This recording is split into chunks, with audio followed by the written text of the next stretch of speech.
हम लोग चुनाव पूरे बिहार में बुरी तरीके से हारे हैं। अब ये पता नहीं है कि क्या एनडीए को इतना जनाधार मिला है या चुनाव में किसी प्रकार की धांधली हुई है। कुछ न्यूज़ या रील के माध्यम से ये पता चल रहा है कि कुल मतदाताओं की संख्या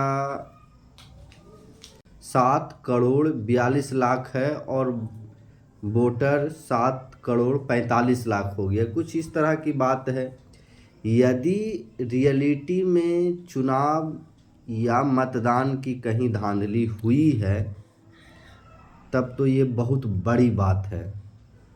कहीं जनता ने एनडीए को या नीतीश कुमार की प्रचंड जीत में मतदान किया है तब तो कोई बात ही नहीं है। अब ये तो जांच का विषय है, उतना हायर लोग हम लोग हैं नहीं कि इसकी मामला को, लेकिन कहीं ना कहीं हम 2-4 फैक्टर समझते हैं। यदि रियल में जनाधार मिला है तो कई सीटों पर हमने देखा है कि तेज प्रताप यादव, जो कि तेजस्वी यादव या लालू प्रसाद जी उनको नहीं मैनेज किए, वो कई सीटों को डैमेज करने का काम किए। दूसरा फैक्टर ये कहता है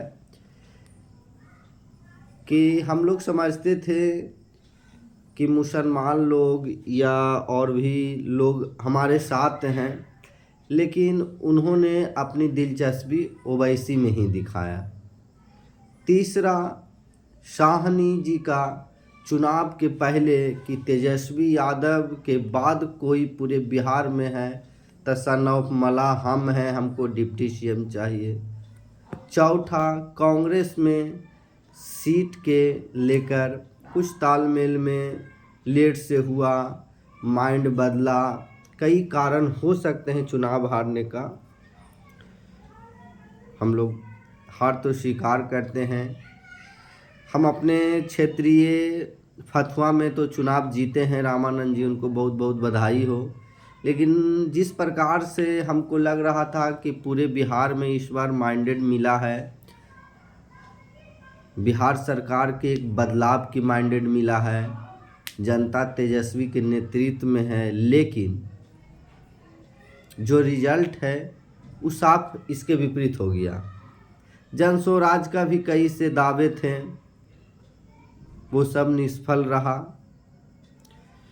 चलिए, जितना भी जिन लोगों ने साथ दिया उनका बहुत बहुत धन्यवाद आप लोगों का, और आगे जांच का विषय है। और हम तो यही कहेंगे कि लालू परिवार या राष्ट्रीय जनता दल में आपसी जो मतभेद है उसको जल्द से जल्द सुलझा दिया जाए और एक होकर, और नहीं तो ये तितिर बितिर रहेंगे। बार बार आने वाला चुनाव में हम लोग डैमेज खाएंगे। यही कारण से हम राष्ट्रीय जनता दल के तेजस्वी जी को ये कहना चाहते हैं कि आप थोड़ा सा घर परिवार को समेट लीजिए। यदि कोई मुद्दा है समझा बुझा लीजिए, ऐसे चलने वाला नहीं है। बहुत बहुत धन्यवाद। और ज़्यादा क्या बोलने का भी बहुत मन नहीं है। प्रणाम सभी जनता को।